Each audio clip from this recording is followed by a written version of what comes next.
O desejado de todas as nações. Capítulo 16. Em seu templo. Este capítulo se baseia em João capítulo 2, versos 12 a 22. Depois disto, desceu a Cafarnaum, ele e sua mãe e seus discípulos, e ficaram ali não muitos dias. Estava próxima a Páscoa dos judeus, e Jesus subiu a Jerusalém. Nessa jornada, uniu-se Jesus a um grande grupo que ia de caminho para a capital.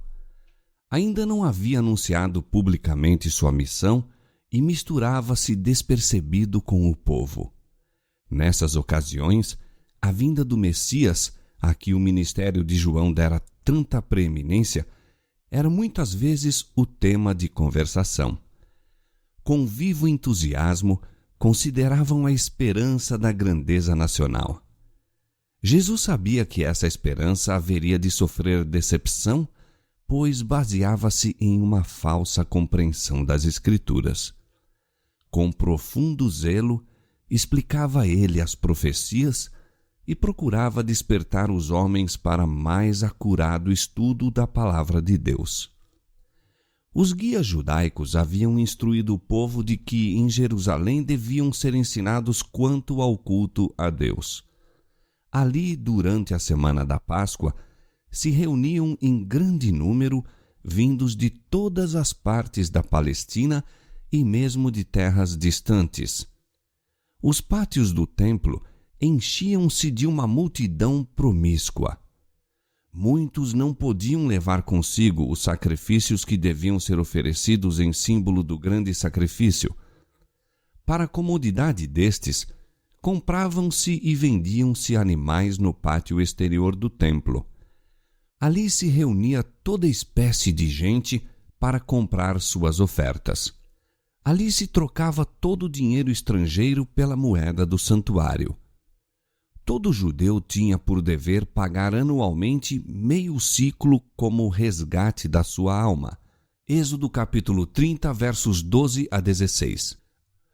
E o dinheiro assim obtido era empregado para a manutenção do templo. Além disso, levavam-se grandes somas como ofertas voluntárias para serem depositadas no tesouro do templo. E exigia-se que todo o dinheiro estrangeiro fosse trocado por uma moeda chamada o siclo do templo, a qual era aceita para o serviço do santuário. A troca do dinheiro dava lugar a fraude e extorsão, havendo descaído em desonroso tráfico, fonte de lucros para os sacerdotes. Os mercadores exigiam preços exorbitantes pelos animais vendidos e dividiam o proveito com os sacerdotes e principais, que enriqueciam assim à custa do povo. Ensinara-se aos adoradores que, se não oferecessem sacrifícios, as bênçãos de Deus não repousariam sobre seus filhos e sua terra. Assim, era garantido elevado preço pelos animais, porque, depois de vir de tão longe, o povo não queria voltar para casa sem realizar o ato de devoção que ali o levara. Grande era o número de sacrifícios oferecidos por ocasião da Páscoa e avultadas as vendas no templo. A consequente confusão dava a ideia de uma ruidosa feira de gado e não do sagrado templo de Deus. Ali se podiam ouvir ásperos ajustes de compras, o mugir do gado, o balir de ovelhas, o arrulho de pombos, de mistura com o tinir das moedas e violentas discussões. Tão grande era a confusão que os sacerdotes eram perturbados e as palavras dirigidas ao Altíssimo afogadas pelo tumulto que invadia o templo. Os judeus orgulhavam-se extremamente de sua piedade, regozijavam-se por causa de seu templo e reputavam blasfêmia uma palavra proferida em desmerecimento do mesmo. Eram muito rigorosos quanto à execução das cerimônias com ele relacionadas. O amor do dinheiro, porém, levara-lhes de vencida os escrúpulos. mal se apercebiam de quão longe tinham sido levados do original desígnio do serviço instituído pelo próprio Deus. Quando o Senhor descera sobre o Monte Sinai, o lugar fora consagrado por sua presença. Moisés recebeu ordens de pôr limites em volta do monte e santificá-lo, e a palavra do Senhor se fez ouvir com advertência: guardai-vos que não subais ao monte, nem toqueis o seu termo. Todo aquele que tocar o monte certamente morrerá. Nenhuma mão tocará nele, porque certamente será apedrejado ou asseteado. Quer seja animal, quer seja homem, não viverá. Êxodo capítulo 19, versos 12 e 13. Assim foi ensinada a lição de que sempre que Deus manifesta sua presença, o lugar é santo. As dependências do templo de Deus deviam ser consideradas sagradas. Na luta pelo ganho, porém, tudo isso se perdeu de vista. Os sacerdotes e principais, chamados para representantes de Deus perante a nação, deviam ter corrigido os abusos do pátio do templo. Deviam haver dado ao povo um exemplo de integridade e compaixão. Em lugar de cuidar do próprio proveito, deviam ter considerado a situação e as necessidades dos adoradores e estado prontos a ajudar os que não podiam comprar os sacrifícios exigidos, mas assim não fizeram. A avareza lhes endurecera o coração. Iam a essa festa pessoas que se achavam em sofrimento, em necessidade, em aflição. O cego, o coxo, o surdo ali se achavam. Alguns eram levados em leitos. Iam muitos, demasiado pobres para comprar a mais humilde oferta para o Senhor, pobres demais mesmo para comprar o alimento com que saciassem a própria fome. Estes ficavam grandemente desanimados com as declarações dos sacerdotes. Os sacerdotes gloriavam-se de sua piedade, pretendiam ser os guardas do povo, eram, no entanto, faltos de simpatia e compaixão. O pobre, o doente, o moribundo, em vão suplicavam favor. Seus sofrimentos não despertavam piedade no coração dos sacerdotes. Ao penetrar Jesus no templo, abrangeu toda a cena. Viu as desonestas transações, viu a aflição do pobre, que julgava que, sem derramar sangue, não havia perdão para seus pecados. Viu o pátio exterior do seu templo convertido em lugar de comércio profano. O sagrado recinto transformara-se em vasta praça de câmbio. Cristo viu que era necessário fazer alguma coisa. Numerosas eram as cerimônias exigidas do povo sem a devida instrução quanto ao sentido das mesmas. Os adoradores ofereciam seus sacrifícios sem compreender que eram símbolos do único sacrifício perfeito, e entre eles, não conhecido nem honrado, achava-se aquele a quem prefiguravam todos os seus serviços. Ele dera instruções quanto às ofertas, compreendia-lhes o valor simbólico e via que estavam agora pervertidas e mal interpretadas. O culto espiritual estava desaparecendo rapidamente. Nenhum laço ligava os sacerdotes e principais ao seu Deus. A obra de Cristo era estabelecer um culto totalmente diverso. Enquanto ali, de pé, nos degraus do pátio do templo, Cristo abrangeu com penetrante visão a cena que estava perante ele. Seu olhar profético penetra o futuro e vê não somente anos, mas séculos e gerações. Vê como os sacerdotes e principais despojam o necessitado de seu direito e proíbem que o evangelho seja pregado ao pobre. Vê como o amor de Deus seria ocultado aos pecadores e os homens fariam de sua graça mercadoria. Ao contemplar a cena, exprimem-se-lhe na fisionomia indignação, autoridade e poder. A atenção do povo é para ele atraída. Voltam-se para ele os olhares dos que se acham empenhados no profano comércio. Não podem dele despregar os olhos. Sentem-se que esse homem lhes lê os mais íntimos pensamentos e lhes descobre os ocultos motivos. Alguns tentam esconder o rosto como se suas más ações lhes estivessem escritas no semblante para serem perscrutadas por aqueles olhos penetrantes. Silencia o tumulto. O som do tráfico e dos ajustes cessa. O silêncio torna-se penoso. Apodera-se da assembleia um sentimento de respeito. É como se estivessem citados perante o tribunal de Deus para responder por seus atos. Olhando para Cristo, veem a divindade irradiando através do invólucro humano. A majestade do céu está como o juiz há de estar no derradeiro dia. Não circundado agora da glória que o acompanhará então, mas com o mesmo poder de ler a alma. Seu olhar percorre rapidamente a multidão, abrangindo cada indivíduo. Seu vulto parece elevar-se acima deles em imponente dignidade e uma luz divina ilumina-lhe o semblante.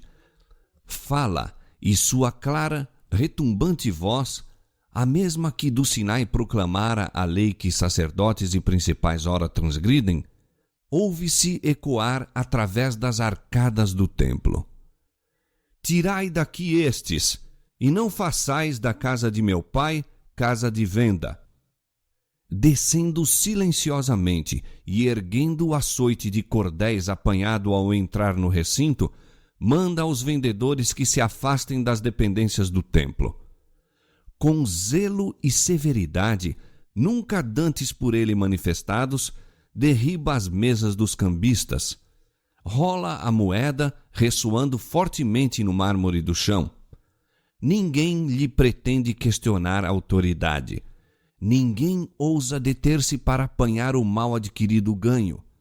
Jesus não lhes bate com o açoite de cordéis, mas aquele simples açoite parece, em suas mãos, terrível como uma espada flamejante. Oficiais do templo, sacerdotes, corretores e mercadores de gado, com suas ovelhas e bois, saem precipitadamente do lugar com o único pensamento de escapar à condenação de sua presença. Um pânico passa pela multidão que se sente ofuscada por sua divindade. Gritos de terror escapam-se de centenas de lábios desmaiados. Os próprios discípulos tremem. São abalados pelas palavras e maneiras de Jesus, tão diversas de sua atitude habitual. Lembram-se de que está escrito a seu respeito: o zelo da tua casa me devorou. Salmo 69, verso 9. Dentro em pouco, a tumultuosa turba com as mercadorias é removida para longe do templo do Senhor. Os pátios ficam livres do comércio profano e sobre a cena de confusão baixam silêncio e solenidade profundos. A presença do Senhor, que outrora santificara o monte, tornou agora sagrado o templo erigido em sua honra. Com a purificação do templo, anunciou Jesus sua missão como Messias. Aquele templo erigido para a morada divina destinava-se a ser uma lição objetiva para Israel e o mundo. Desde os séculos eternos, era o desígnio de Deus que todos os seres criados, desde os luminosos e santos serafins até ao homem, fossem um templo para a morada do Criador. Devido ao pecado, a humanidade cessou de ser o templo de Deus. Obscurecido e contaminado pelo pecado, o coração do homem não mais revela a glória da divindade. Pela encarnação do Filho de Deus, porém, cumpriu-se o desígnio do céu. Deus habita na humanidade e, mediante a salvadora graça, o coração humano se torna novamente um templo. O Senhor tinha em vista que o Templo de Jerusalém fosse um testemunho contínuo do elevado destino franqueado a toda a alma. Os judeus, no entanto, não haviam compreendido a significação do edifício de que tanto se orgulhavam. Não se entregavam como templos santos para o Divino Espírito. Os pátios do Templo de Jerusalém, cheios do tumulto de um tráfico profano, representavam com exatidão o templo da alma, contaminado por paixões sensuais e pensamentos profanos. Purificando o templo dos compradores e vendilhões mundanos, Jesus anunciou sua missão de limpar a alma da contaminação do pecado, dos desejos terrenos, das ambições egoístas, dos maus hábitos que a corrompem. De repente virá ao seu templo o Senhor, a quem buscais, o anjo do concerto, a quem vós desejais. Eis que vem, diz o Senhor dos Exércitos, mas quem suportará o dia da sua vinda? E quem subsistirá quando ele aparecer? Porque ele será como o fogo do ourives e como o sabão dos lavandeiros, e assentar-se-á, afinando e purificando a prata, e purificará os filhos de Levi, e os afinará como ouro e como prata. Malaquias capítulo 3, versos 1 a 3. Não sabeis vós que sois o templo de Deus, e que o Espírito de Deus habita em vós? Se alguém destruir o templo de Deus, Deus o destruirá, porque o templo de Deus, que sois vós, é santo. 1 Coríntios capítulo 3, versos 16 e 17. Homem algum pode de si mesmo expulsar a turba má que tomou posse do coração. Unicamente Cristo pode purificar o templo da alma. Não forçará, porém, a entrada. Não vem ao templo do coração como ao de outrora, mas diz: Eis que estou à porta e bato. Se alguém ouvir a minha voz e abrir a porta, entrarei em sua casa. Apocalipse capítulo 3, verso 20. Ele virá não somente por um dia, pois diz: Neles habitarei e entre eles andarei, e eles serão o meu povo. Subjugará as nossas iniquidades e lançará todos os nossos pecados nas profundezas do mar. 2 Coríntios capítulo 6, verso 16 e Miqueias capítulo 7, verso 19. Sua presença purificará e santificará a alma de maneira que ela seja um santo templo para o Senhor e uma morada de Deus em espírito. Efésios 2, 21 e 22. Dominados de terror, os sacerdotes e os principais haviam fugido do pátio do templo e do olhar perscrutador que lhes lia o coração. Em sua fuga, encontraram-se com outros que iam para o templo e pediram-lhes que voltassem, contando-lhes o que tinham visto e ouvido. Cristo olhava para os homens a fugir em compassiva piedade pelo temor deles e por sua ignorância do que constituísse o verdadeiro culto.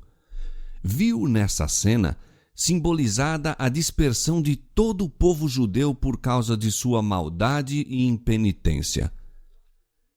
E por que fugiam do templo os sacerdotes? Por que não defenderam sua posição? Aquele que lhes ordenava que se fossem era o filho de um carpinteiro, um pobre galileu, sem posição nem poder terrestre. Por que lhe não resistiram? Por que deixaram o tão mal adquirido ganho e fugiram ao mando de uma pessoa de tão humilde aparência? Cristo falava com a autoridade de um rei e em seu aspecto e no tom de sua voz havia alguma coisa a que eles não podiam resistir. A voz de comando compreenderam como nunca dantes sua verdadeira posição de hipócritas e roubadores. Quando a divindade irradiou através da humanidade, não viram apenas indignação na fisionomia de Cristo. Perceberam o significado de suas palavras. Sentiram-se como perante o trono do eterno juiz, tendo sobre si sua sentença para este século e a eternidade. Por algum tempo, ficaram convencidos de que Cristo era profeta, e muitos acreditaram ser o Messias. O Espírito Santo, como num relâmpago, lhes fez acudir à mente palavras dos profetas com respeito a Cristo. Render-se-iam a esta convicção? Arrepender-se não o queriam eles.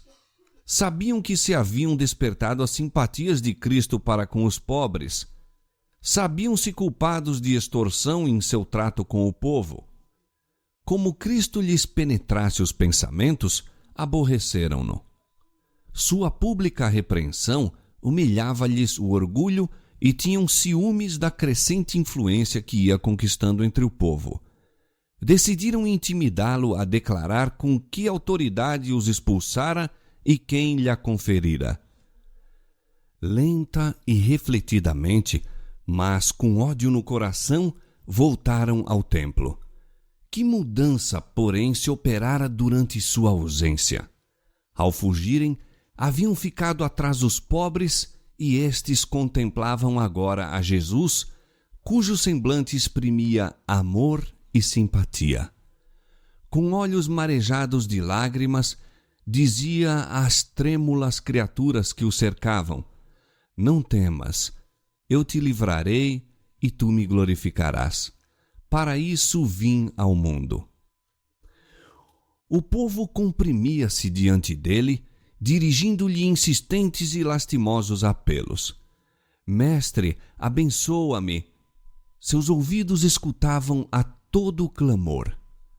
Com uma compaixão maior que a de uma terna mãe, inclinava-se para os sofredores. Todos eram objeto de sua atenção. Cada um era curado de qualquer moléstia que tivesse. Os mudos abriam os lábios em louvor. Os cegos contemplavam o rosto de seu restaurador. Alegrava-se o coração dos enfermos.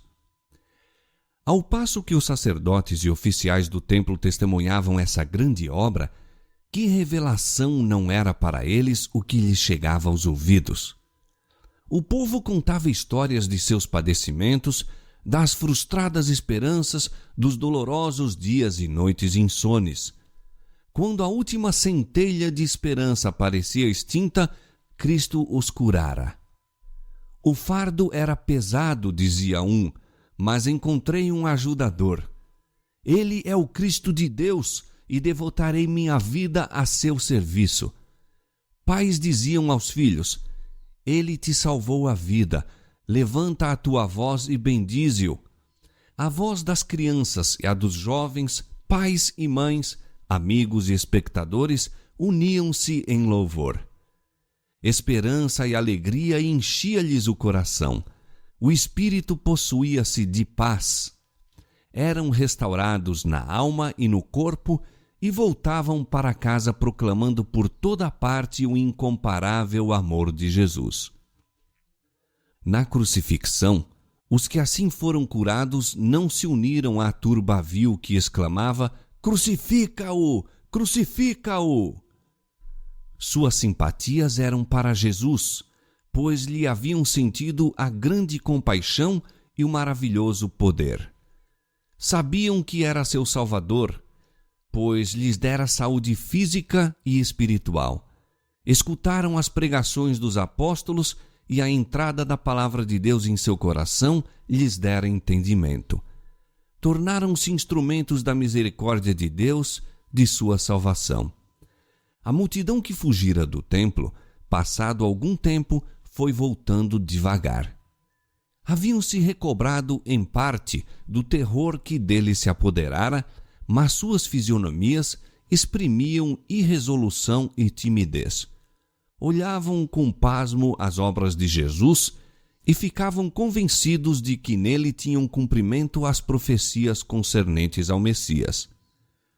O pecado de profanação do templo cabia em grande parte aos sacerdotes. Fora por arranjos da parte deles que o pátio se transformara em mercado. O povo era relativamente inocente. Foi impressionado pela divina autoridade de Jesus, mas para ele a influência dos sacerdotes e principais era suprema.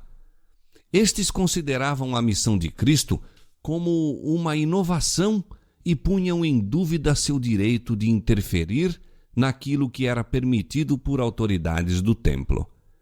Ofenderam-se por haver sido interrompido o comércio e sufocaram as convicções originadas pelo Espírito Santo. Mais que quaisquer outros, deviam os sacerdotes e principais ter visto que Jesus era o ungido do Senhor, pois tinham nas próprias mãos os rolos que lhe descreviam a missão e sabiam que a purificação do templo era uma manifestação de poder sobre-humano. A despeito de aborrecerem a Jesus, não se podiam eximir ao pensamento de que fosse um profeta enviado por Deus para restaurar a santidade do templo. Com uma deferência nascida desse temor, a ele se dirigiram com a indagação: que sinal nos mostras para fazeres isto? Jesus lhes mostrara um sinal. Fazendo com que a luz fulgisse do coração deles e realizando em sua presença as obras que o Messias devia efetuar, dera convincentes provas de seu caráter. Ora, ao pedirem um sinal, respondeu-lhes por meio de uma parábola, mostrando que lhes lia a malevolência e via a que ponto esta os levaria. Derribai este templo, disse, e em 3 dias o levantarei. Estas palavras encerravam um duplo sentido. Ele não se referia somente à destruição do templo judaico e do culto, mas à sua própria morte, à destruição do templo de seu corpo. Esta os judeus estavam já tramando. Quando os sacerdotes e principais voltaram ao templo, haviam se proposto matar Jesus, livrando-se assim do perturbador. Ao apresentar-lhes ele seus desígnios, porém, não o compreenderam. Tomaram-lhe as palavras como se aplicando ao templo de Jerusalém e exclamaram com indignação: em 46 anos foi edificado este templo, e tu o levantarás em 3 dias? Acharam então que Jesus lhes justificara a incredulidade e confirmaram sua rejeição dele. Não era a intenção de Jesus que suas palavras fossem compreendidas no momento pelos incrédulos judeus, nem mesmo pelos discípulos. Sabia que seriam torcidas pelos inimigos e voltadas contra ele próprio. Em seu julgamento, seriam apresentadas como acusação, sendo-lhe no Calvário arremessadas como insulto. Explicá-las, entretanto, seria dar a conhecer aos discípulos seus sofrimentos, trazendo sobre eles uma dor que ainda não estavam aptos a suportar. E uma exposição delas seria desvendar prematuramente aos judeus o resultado de seus preconceitos e incredulidade. Já tinham entrado num caminho em que deliberadamente haviam de prosseguir até que ele fosse levado como ovelha ao matadouro. Foi por amor dos que haviam de crer em Cristo que essas palavras foram proferidas. Ele sabia que seriam repetidas. Pronunciadas por ocasião da Páscoa, seriam levadas aos ouvidos de milhares e a todas as partes do mundo. Depois de ele haver ressuscitado dos mortos, o sentido delas se tornaria claro. Para muitos, seria uma concludente prova de sua divindade. Devido à sua treva espiritual, os próprios discípulos de Jesus deixaram muitas vezes de lhe compreender as lições.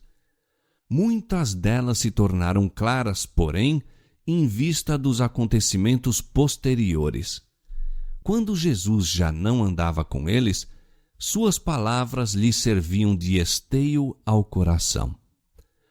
No que se referia ao templo de Jerusalém, as palavras do Salvador, "Derribai este templo e em 3 dias o levantarei", tinham mais profundo sentido do que o apreendido pelos ouvintes. Cristo era o fundamento e a vida do templo. Os serviços deste eram típicos do sacrifício do Filho de Deus. O sacerdócio fora estabelecido para representar o caráter mediador e a obra de Cristo. Todo o plano do culto sacrificial era uma representação da morte do Salvador para redimir o mundo. Não haveria eficácia nessas ofertas quando o grande acontecimento a que por séculos haviam apontado se viesse a consumar. Uma vez que toda a ordem ritual era simbólica de Cristo, não tinha valor sem ele. Quando os judeus selaram sua rejeição de Cristo, entregando-o à morte, rejeitaram tudo quanto dava significação ao templo e seus serviços. Sua santidade desaparecera. Estava condenado à destruição. Daquele dia em diante, as ofertas sacrificais e o serviço com elas relacionado eram destituídos de significado. Como a oferta de Caim, não exprimiam fé no Salvador. Condenando Cristo à morte, os judeus destruíram virtualmente seu templo. Quando Cristo foi crucificado, o véu interior do templo se rasgou em 2 de alto a baixo, significando que o grande sacrifício final fora feito e que o sistema de ofertas sacrificais cessara para sempre. Em 3 dias o levantarei. Por ocasião da morte do Salvador, as potências das trevas pareciam prevalecer e exultaram em sua vitória. Do fendido sepulcro de José, porém, saiu Jesus vitorioso. Despojando os principados e potestades, os expôs publicamente e deles triunfou em si mesmo. Colossenses 2,15. Pela virtude de sua morte e ressurreição, tornou-se o ministro do verdadeiro tabernáculo, o qual o Senhor fundou e não o homem. Hebreus 8:2. Foram homens que erigiram o tabernáculo judaico. Homens construíram o templo. O santuário de cima, porém, do qual o terrestre era um símbolo, não foi construído por nenhum arquiteto humano. Eis aqui o homem cujo nome é Renovo. Ele mesmo edificará o templo do Senhor e levará a glória, assentar-se-á e dominará no seu reino. Zacarias capítulo 6, versos 12 e 13. O serviço sacrificial que apontara a Cristo passou, mas os olhos dos homens voltaram-se para o sacrifício verdadeiro pelos pecados do mundo. O sacerdócio terrestre terminou, mas nós olhamos a Jesus, o ministro do novo concerto, e ao sangue da aspersão, que fala melhor do que o de Abel. O caminho do santuário não estava descoberto enquanto se conservava em pé o primeiro tabernáculo, mas, vindo Cristo, o sumo sacerdote dos bens futuros, por um maior e mais perfeito tabernáculo, não feito por mãos, mas por seu próprio sangue, entrou uma vez no santuário, havendo efetuado uma eterna redenção. Hebreus capítulo 12, verso 24, capítulo 9, versos 8 a 12. Portanto, pode também salvar perfeitamente os que por ele se chegam a Deus, vivendo sempre para interceder por eles. Hebreus 7, 25. Conquanto o serviço houvesse de ser transferido do templo terrestre ao celestial, embora o santuário e nosso grande sumo sacerdote fossem invisíveis aos olhos humanos, todavia os discípulos não sofreriam com isso nenhum detrimento. Não experimentariam nenhuma falha em sua comunhão, nem enfraquecimento de poder devido à ausência do Salvador. Enquanto Cristo ministra no santuário em cima, continua a ser, por meio de seu Espírito, o ministro da Igreja na terra. Ausente de nossos olhos, cumpre-se, entretanto, a promessa que nos deu ao partir. Eis que eu estou convosco todos os dias, até a consumação dos séculos. Mateus 28, 20. Conquanto delegue seu poder a ministros inferiores, sua vitalizante presença permanece ainda em sua igreja. Visto que temos um grande sumo sacerdote, Jesus, Filho de Deus, retenhamos firmemente a nossa confissão, porque não temos um sumo sacerdote que não possa compadecer-se de nossas fraquezas, porém, um que, como nós, em tudo foi tentado, mas sem pecado. Cheguemo-nos, pois, com confiança ao trono da graça, para que possamos alcançar misericórdia e achar graça, a fim de sermos ajudados em tempo oportuno. Hebreus capítulo 4, versos 14 a 16.